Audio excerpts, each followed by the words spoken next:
Hi, welcome back to the channel. My name is Lisa Elvin Stoltari, and I'm a genealogist and a passionate traveler. When I started this website and all the rest of it way back, I think it was 2013, I really thought of genealogy as traveling through time, space, and getting to know locations. I always say to everyone, get to know the location that you are exploring, not just dates, but find out about that place. Be a tourist, as a time traveler almost. So that's what we're doing as well in each and every one of these episodes of Les Filles du Roi, Les FDR. We're traveling through time, trying to understand what made them tick. We start off where they're born, and we end where they end. And their story continues, of course, because they leave descendants. But that is the essence of how roots will travel. It's really about getting to know the person and her environment, and that's what we really strive to do. Now, with that being said, we are going to be doing episode 323. Can you believe we've made over 300? This is the 323rd one. For those of you who are interested in looking back, I have indexes on my website that you can look at, and of course you can look at the playlist here and on YouTube and put in a search and try to find the one that you're looking for. And but other than that, I want to make sure to let you know there are a couple ways you can help the channel. You can help the first three kind of keep you in the know. It's subscribe, like, and notify. All of that helps the channel grow. It's all those algorithms and all that good stuff. The next couple of ways are ways that help the channel itself grow, and it is really about supporting it. And so we have the YouTube memberships that start off at 99 cents and go all the way to $24.99, depending on the level of commitment you want and the needs you have. And then we also have a one-time payments, and some people actually do it on a frequent basis. For the PayPal, they actually go on my website and set up something. And then we also have we have this YouTube super thanks, and people super thank me on a particular video that they really like. All of that helps the cause, so I really, really appreciate each and every one of you who have done so this far. And remember, when you are a member, whether it's at 99-cent level or above, you get access to all the videos as soon as they're public or they're uploaded. You get to see them right away. You don't have to wait for the particular date. So that being said, let's get started and get to know our Fille du Roi of this episode.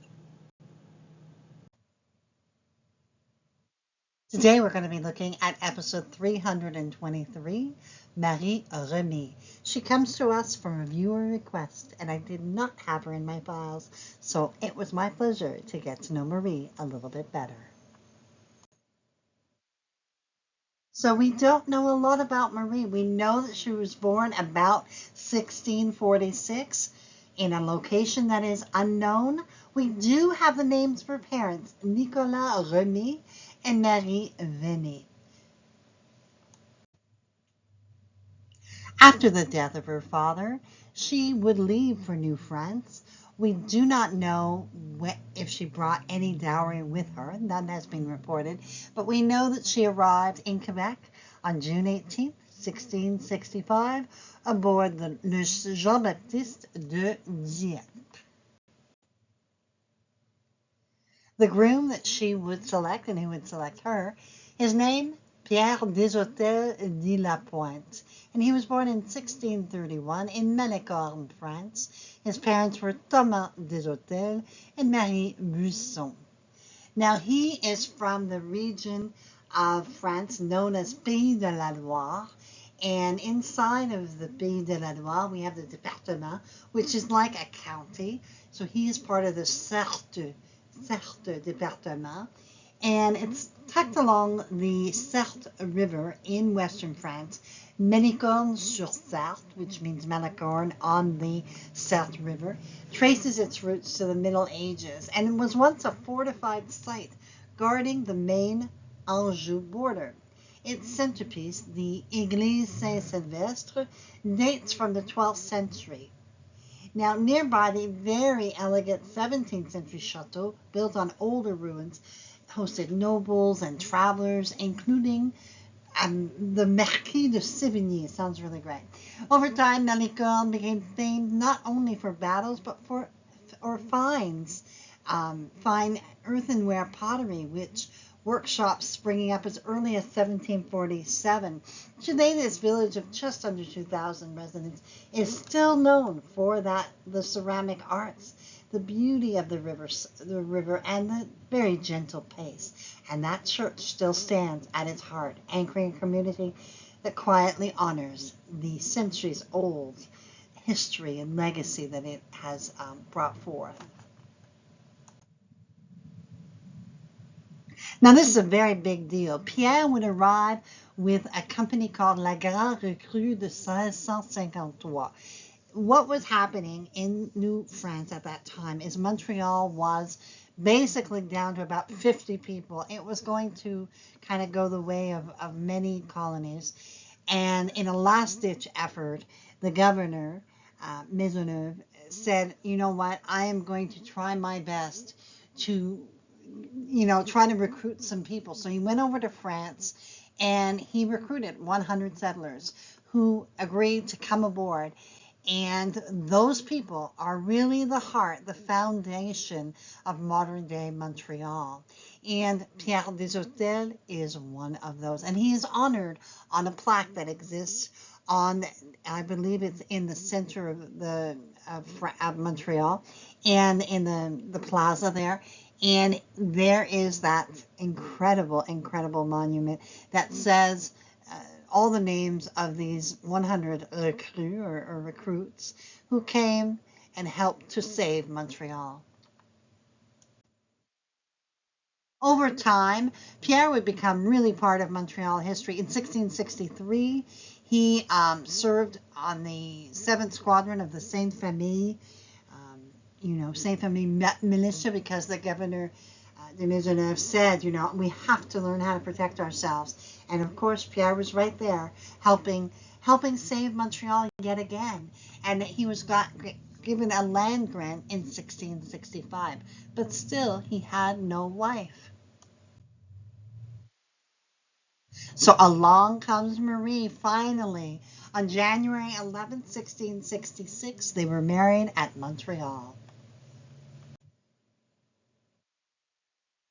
Now let's talk a little bit about Montreal, this wonderful city that would become this amazing place. Started off as Ville Marie, which is the town of Marie, if you will, by the founder, Pierre de Chomedy, Sœur de Maisonneuve, and was essentially a missionary center. It was founded in May of 1642. The colony, as we've discussed, would not thrive, and so that's when Maisonneuve would go and get La Grande Recrue. And from this small group would evolve the Notre Dame congregation from Sister Marguerite Bourgeois, who was part of that Grande Recrue. And when Montreal was founded, the new colonists were rapidly confronted by that fearsome enemy, the Iroquois.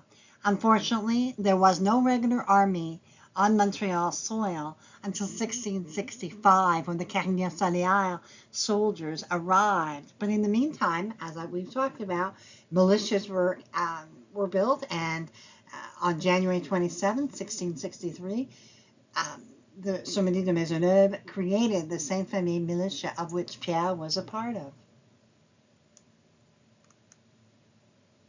And you can see here, Le Vieux Montréal. Those of you who have not had the privilege of going to Montreal, really is a slice of Europe in North America, just like Quebec City as well. But Montreal is very, very special, very open and very joie de vivre, as we say.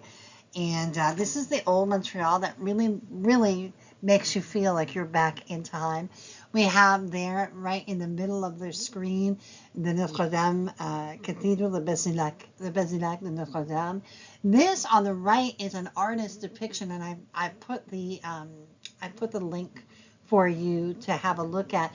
And it is kind of how the colony would have existed in 1640s, 1650s. It was just really a fort. And of course, I wanted to give you an idea that Montreal really is an island. You can see it on the left hand of your screen. You can see it could be attacked from any old place, which is why it had such a hard time. But ultimately, its greatest weakness also became its greatest strength.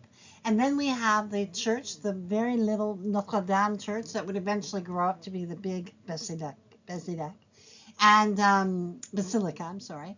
And then, of course, the wonderful, wonderful skyline, nightline of Montreal, which, having grown up about an hour outside of Montreal, of course, I'm partial to it. So that is where they would settle.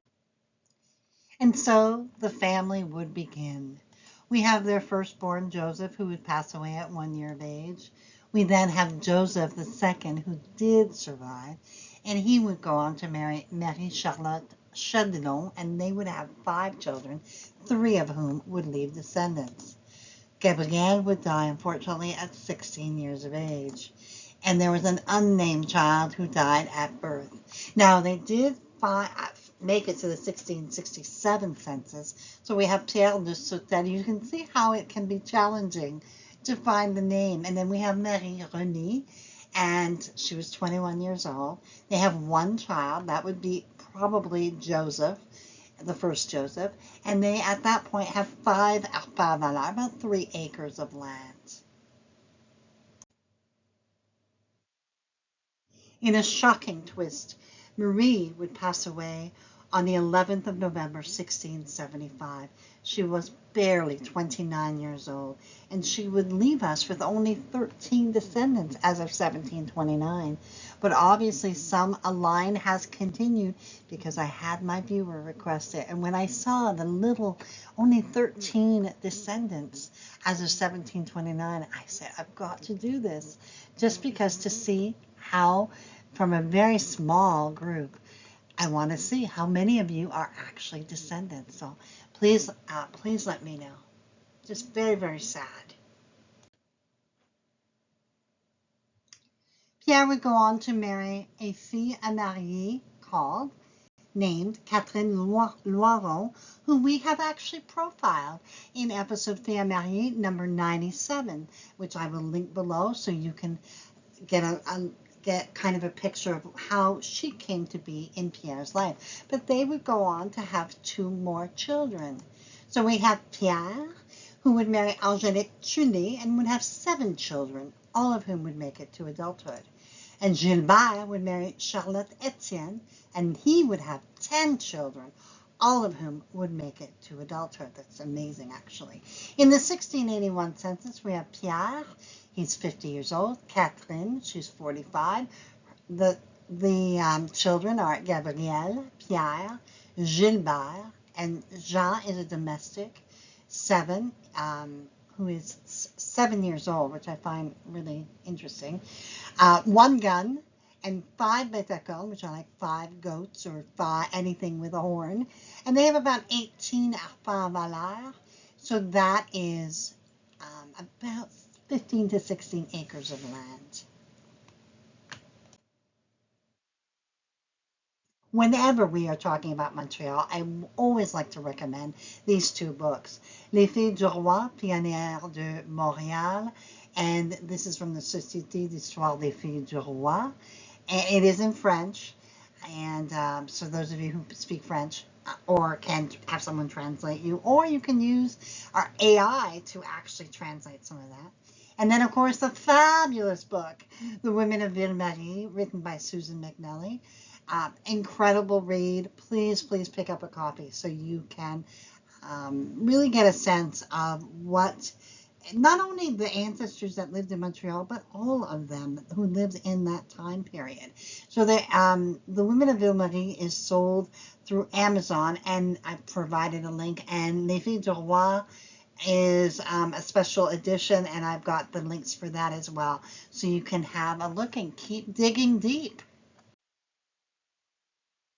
You know, a lot of times when I'm doing these episodes, I don't actually know the ending. I sort of go along, and then when I realized how young she was when she passed, and how tragic it all was, it really, I almost got tears in my eyes when I was I'll admit, I did have tears in my eyes because I was like, oh, she's gone, but she left us with a legacy, and that's what's important. So we can keep remembering her, and her descendants can keep remembering her, and her bravery. And just, I mean, she sacrificed.